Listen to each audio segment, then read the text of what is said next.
Hey everybody, welcome to the Close to the Heart show here on YouTube.com. I am Jason Klaus. We thank you so much for tuning in this week.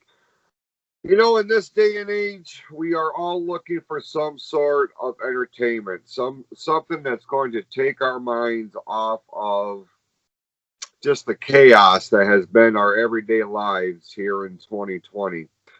Joining me this week is somebody who really takes that to the next level. Anybody who's watched the show knows that I am a huge proponent of people working on their dream, trying to live out their dream, and this guy is the epitome of that.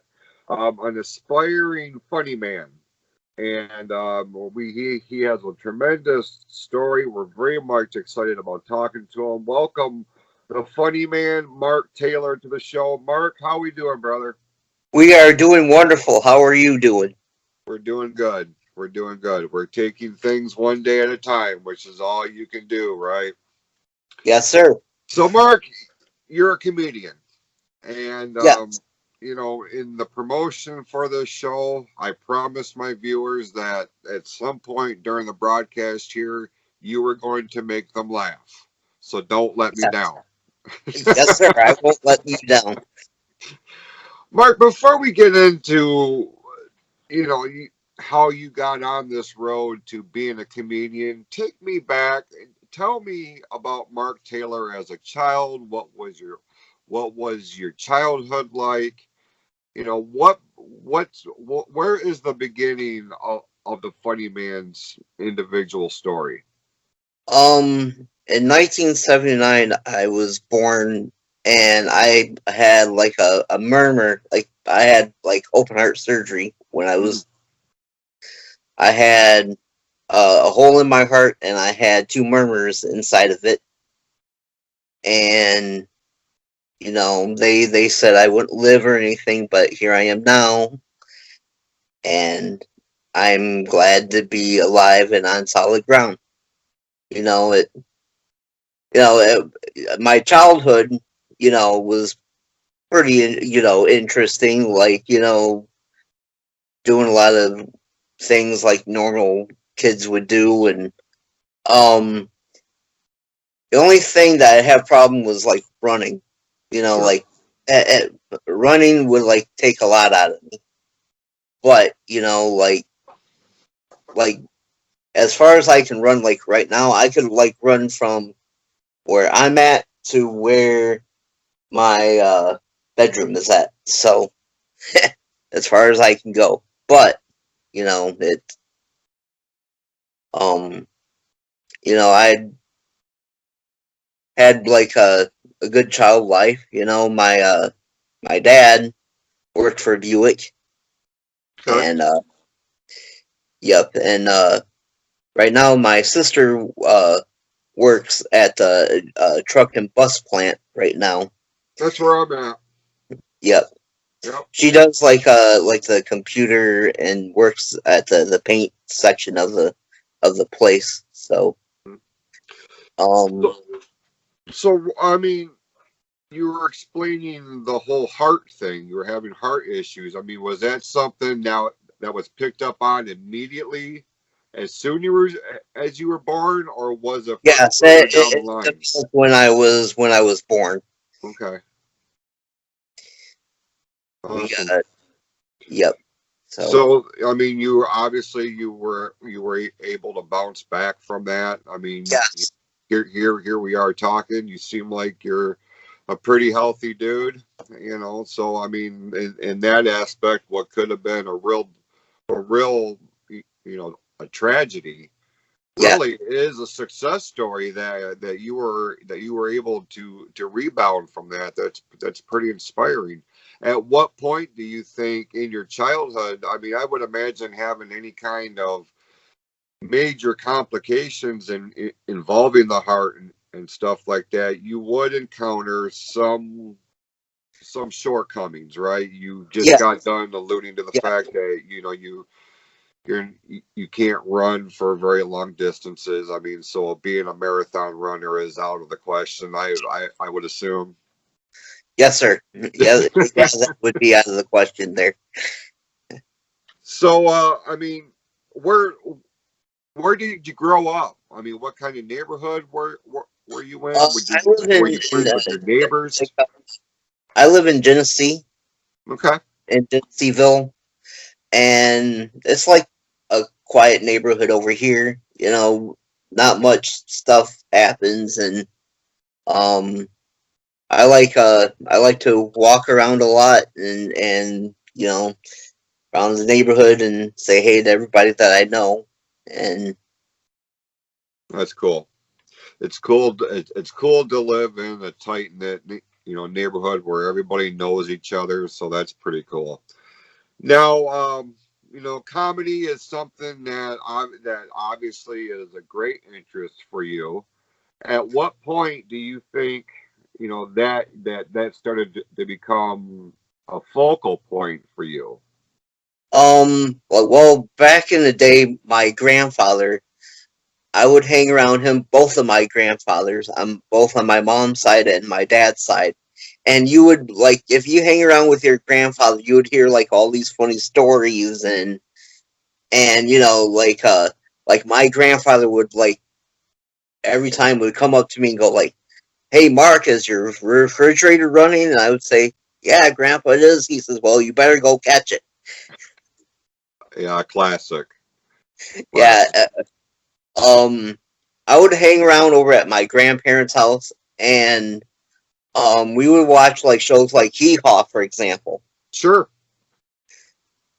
It wouldn't take me too long to like yeah they're kind of corny, but you get the points of the show.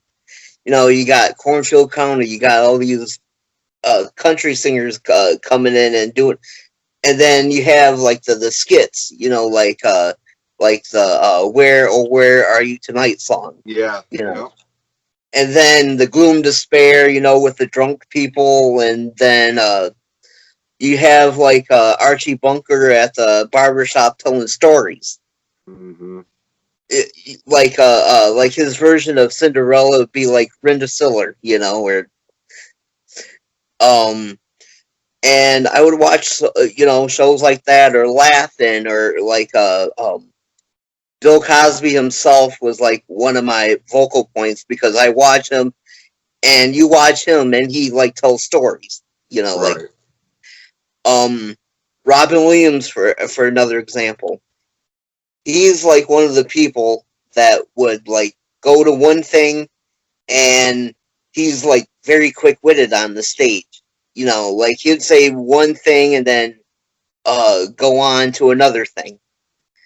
Um my comedy is like a dry sense of humor. I got a dry sense of humor like a towel, I listen to people like Stephen Wright, Yeah. who's this way. Very You like monotone. uh, Yeah. uh Very cool guy. he, he would walk up and be like, "Thanks," and he would say something like, uh, "Any kind of room with room temperature is room temperature," or something. But uh, Stephen Wright, like Mitch Hedberg, for example, like he did like the dry sense of humor. Like if I want to go old school, I could go like if you watch like the Gene Martin celebrity roast back in the day, Hmm. you had like all these people coming in, like Foster Brooks. You'd have Don Rickles coming in. You have like all these different actors and a certain person that they're celebrating, and then they just roast him, and it's hilarious just to watch that. But you can't do that right now because that's a lot different than what it is now. Well, So everybody's so not everybody, but I mean, there's a lot of people now that no matter what you say, you're going to offend somebody. So, I mean, you really got to walk this political correctness fine line. And I can understand that, being in comedy and stuff like that, how much of a challenge that can be because you were just rattling off some of these big name comics. You had mentioned Bill Cosby himself. We used to yeah, have we used to have that on VHS, and we would watch. I mean, I bet you I have seen that program 100 times at least. And you But know, like the words he's gonna say, like from like front to back, you know. So right, yeah. Now, the first one that I really remember sitting and watching and being in awe of at 7 years old was Eddie Murphy. And it was not his Saturday Night Live. It wasn't Gumby or anything like that. This was him on stage, and the Delirious show that he did. yes, In my yes, opinion, to this day, and I mean, you go back and you watch it, and he couldn't say half of the crap that he said back then because it would offend so many people. But that is one from start to finish, one of the I, funniest live concerts Delirious I've ever is, seen. yeah, Delirious is one of my favorite things of Eddie Murphy's, because I was watching that earlier, and I liked how he was saying about the singers. You know, Yeah, like you would say, like Mick Jagger is this and that, and Michael Jackson, and yeah, he had a lot of fun at Michael Jackson. You know, his expense. Mr. T was another one that yeah, he did a really good impression of. I But like where he does like the farting thing, where it's like, it's a fart game, son. You'll play one day, son. right, right. So, Uh, who would you say on a mainstream level? I mean, maybe it doesn't even have to be mainstream. Who would you say is your biggest influence as a comedian? If you had the bottom line of one person, who would that be? Probably Rodney Dangerfield would be like one of my inspirations. Okay. Yeah, he was funny back in the day. But I tell you, you know, as you described all of these people, I mean, you talked about Bill Cosby, you talked about Rodney Dangerfield, like Stephen Wright, Mitch Yeah. Hedberg. That's a completely different type of comedy. So your interest really is all over the board.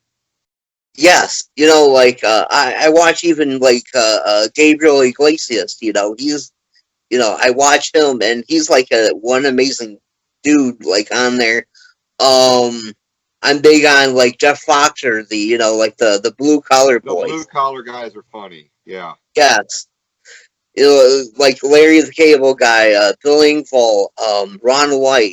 Jeff Foxer. I got to see them at the Fox Theater in Detroit, and it was just amazing. I laughed my head off watching the whole thing. that's great.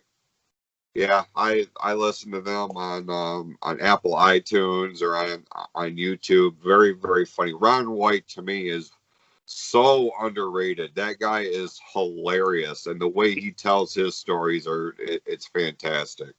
Yeah. So, when did you decide, Mark, that you were going to try to pursue something in comedy where you were going to, step away, not really, that's a bad way of put it, but make the transition from being a fan of comedy to being a performer? Um, it started like in high school. We'd have like the talent shows, and it'd be like, someone would come up to me like, "Hey, Mark, why don't you try to do something?" I'm like, "I don't know what to do." So I, like as I said, I watch like all these people, and I'm like sitting there like, I could like probably do that one day, and then the talent show comes, and I do my comedy act, and everybody enjoyed it. I might not won the contest or anything, but the experience itself was fun to do. It's not about winning or losing. It's just having fun and being yourself and doing what you do. I love that you said that. That sentence right there, brother, that speaks volumes to your character as an individual. I absolutely love the fact that you just said that. It's not about winning or losing, it's about going out and having fun and being yourself. And that is I mean, in my opinion, that's probably the most powerful statement that you will make during the course of this program. So that is very awesome. So you did the talent show Yes. in high school. Do you remember? I mean, was it one joke? Did you do several jokes? Do you remember what your first joke that you told in public was? Not really. Uh, but and then after high school, I was started to go to work, and I work at a grocery store for a living, and I see all these food, and I'm thinking about I'm actually in the process of writing my first food joke book right now, which is going to be called Food for the Funny Bone, which will be out as soon as it gets written down and get get everything set up for it. Um, and I was always like funny, like I would say, "Hey teacher," I'd have a joke for them or something, and they'd laugh about it, and they would tell their their students or their teachers, the joke or something, that they would say. That's awesome. I mean, every journey has a starting point, and it's cool that you realized early on that this is what you wanted to do. It's just not something that you were just going to kind of fall into later on in life. So obviously, this has been something pretty much of a lifelong passion for you. Would that be accurate? Yes, yes, that, All right. and also I do I'm a drummer guy, so I play drums also. I know Todd like very well, Todd and Gilbert yeah, that you're talking about. and me and Todd started I was watching him on a MDA telethon, and I known him from high school because I'd see him all the time, Hmm. and I got a hold of him, and I said, "Hey Todd, would it be okay if we get together and do like a jam thing?" He's like, "Sure," and then we got together.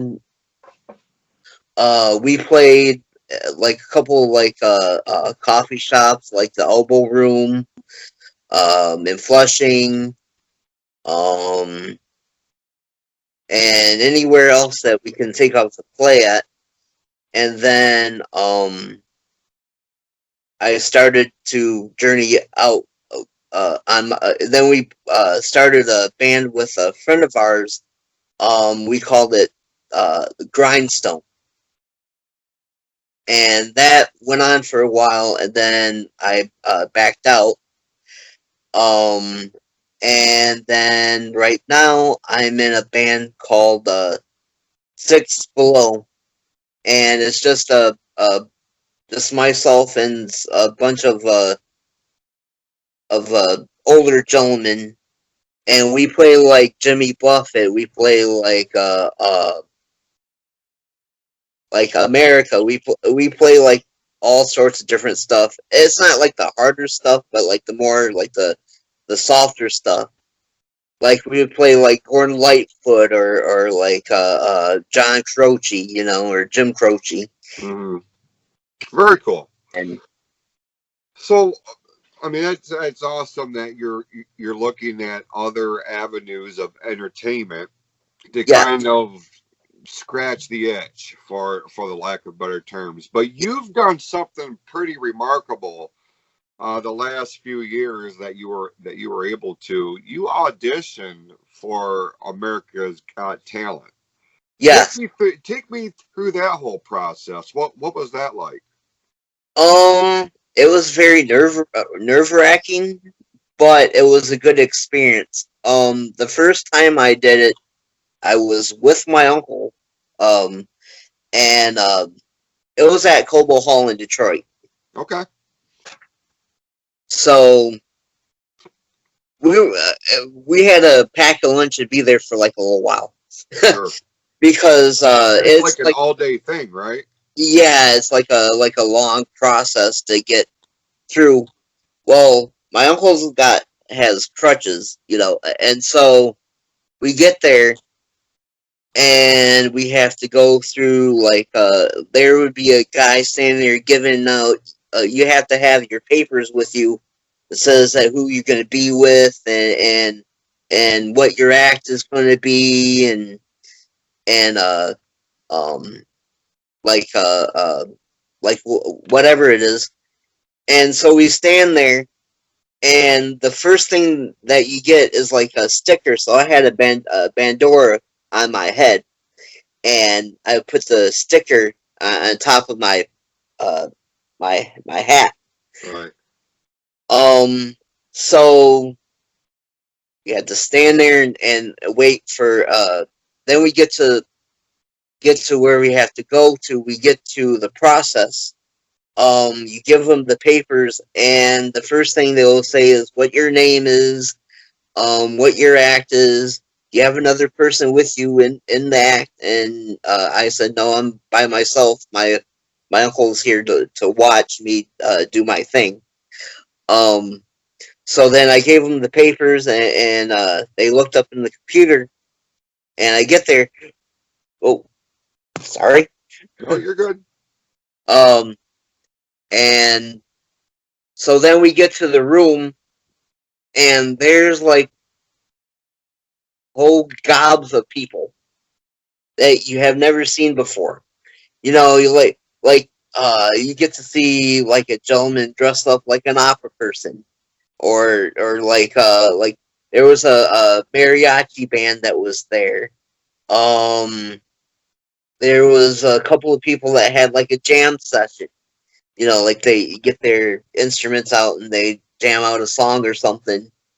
Um, so after all that, um, there was a gentleman that was walking around passing out uh, like the little bandana things for your hand.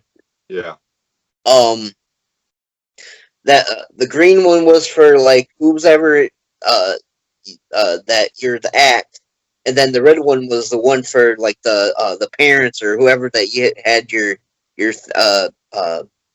who's watching you do your act.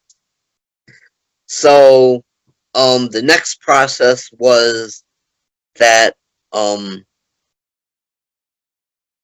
there was a as I said, there was a gentleman who walked around and he says, do you got crutches, sir? And my uncle said yes. He says, hang on 1 second. And I guess he was talking to somebody from the show, or from the America's Got Talent production, and he said, follow us. So we followed him, and like, are we in trouble or something? And he says, no, you guys are going to get to be in front of the line. Oh, wow. Yeah, because, we didn't have to stand in line. And then we did we went to another room, and so. So I gotta imagine by the time you go through the entire process, Yes. now it's time to step out on stage. Did you step out in front of the hosts that were on the show? Well, it wasn't like a stage at all, because what we had to do was after that we gone through the process, they would be like they would pick like certain groups. So it's like if your number was like 4357, if you had like the same number as like the other people, like 457, 458, whatever, then they send you to another room, and to another separate room, and you sit there, and then you wait till they get ready and everything to call you uh, to uh, to do the thing, and then all of a sudden we go to another room, and we sat down. There was a person that was sitting there at a table, and he had like a computer, a CD player, and a clock, and you had 90 seconds to do like what your act is. And then after that, after each group got done, they would say, okay, we'll call you to let you know if you get to go to the next round or not. I see. And so I didn't get picked, but the experience itself was worth the wait to do it. Because I wanted to prove myself that instead of being a chicken and that, just go do it. And I had a good time doing it. That's all that matters, man. The worst thing they're going to tell you is no, and I mean Right. that's just an obstacle. So ultimately, Mark, what is your ultimate goal? What is the one thing, if you had a magic wand, you had a genie in the bottle, and you could be granted one wish in terms of comedy, what is your ultimate dream? My ultimate goal is to either go to Las Vegas or New York. Okay. Hey, you'll never know unless you try, right? So as we wrap this up, buddy, we talked about this, about doing this show a couple days ago, so that I gave you some time to kind of plan for it, get ready for it. Um, do you have anything, any little bits that, because this is, folks, to the ones watching at home, this is what started it. Mark has been one of those people that has sent me messages from time to time, just kind of checking in and making sure that things, how things were going, which I've always appreciated, by the way. Just that's just the kind of guy you are, just a very very fantastic individual. But we got to talking a little bit, and you had said something about, man, I can't wait for this COVID thing to be over so I can get back out and perform in some way, shape, or form, right? And I said, well, why don't you come on the show? And I mean, granted, it's not like being in front of a live audience, because that's a once that kind of atmosphere generates its own, Yeah. the butterflies and everything. But I said, come on the show. You'll get a couple different eyeballs that have never seen you before, and do a little bit. So the proverbial stage is yours, my friend, for the next few minutes here, if you have some Oh, bits for us. yes, I have a couple of bits, but I have to do one thing though. I got to see if my rim shot thing is ready. Oh, okay. Okay. All right. So, hey Jason. Yes, Mark. So, do you know what you call a woman that stands in the middle of a tennis court? What? You call it a net. Good one. Uh, I try to take my R. So there's a guy that goes to the doctors, and the doctor says, "Can I help you?" And he says, "Yes, doctor. I need your help. I am addicted to Twitter. What do I do? I need your help really bad." He says, "I don't follow you."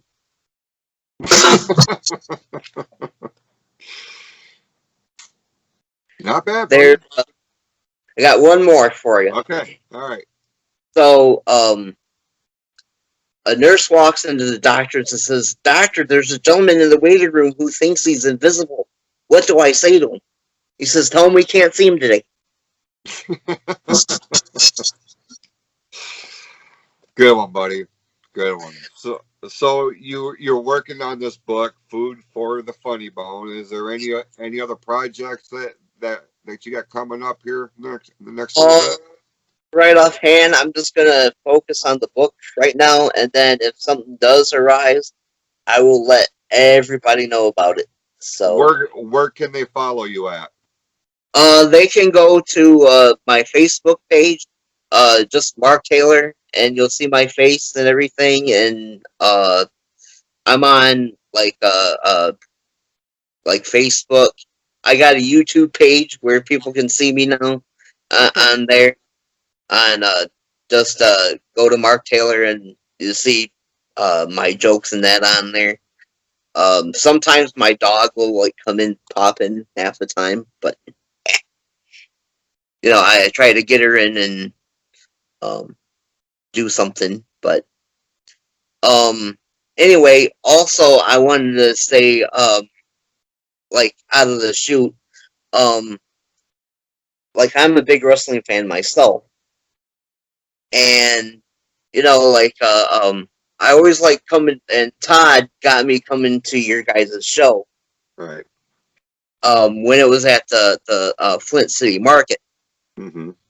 And when I first got in there, I was like, I don't know, man.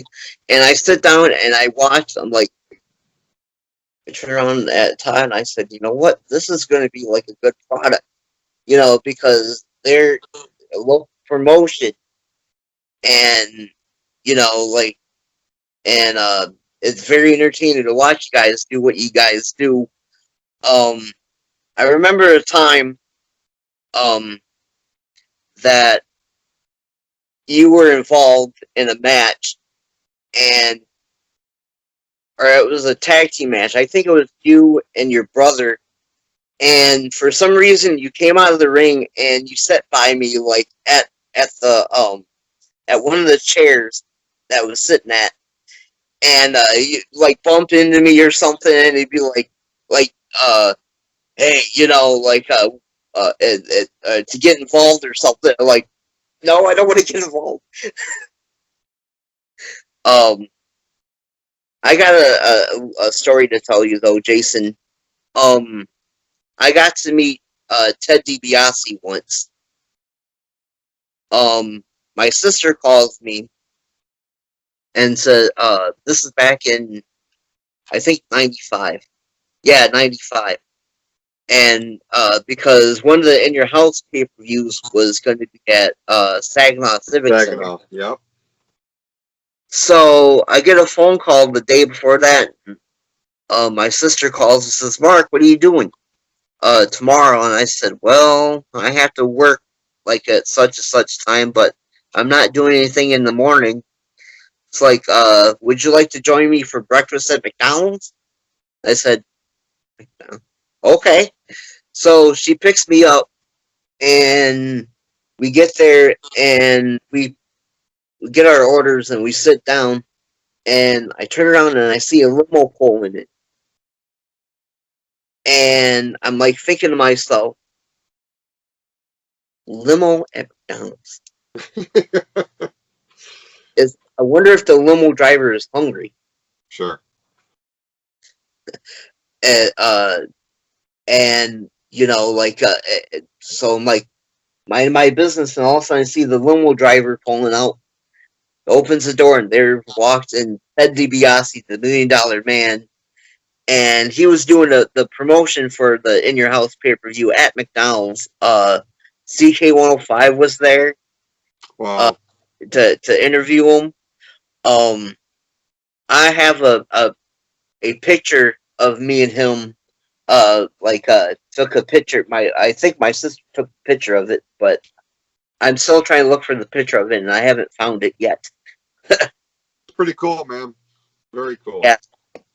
Well, Mark, I can't thank you enough for taking a few minutes out of your day this week to sit down with me and talk about your story. It's certainly one that is inspirational for anybody that may be having a fear to take that leap of faith as you want to embark on this journey on your dream. You are certainly doing that, sir, and you are very inspiring in that aspect, because when you go like something on the magnitude of America's Got Talent, and you're going through that process of auditioning because that's something that you are passionate about.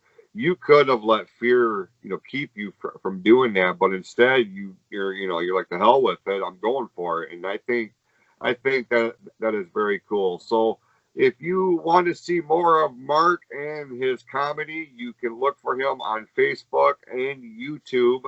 Just look for Mark Taylor. Look for that face. Very, very distinguished face, my friend. So with that, we thank you so much for watching this episode of Close to the Heart here on YouTube. Keep checking on anchor.fm. Every Tuesday morning at midnight, a new episode of the Close to the Heart podcast drops there. For Mark Taylor, I'm Jason Klaus. Thank you so much for watching. We'll see you next time right here on Close to the Heart.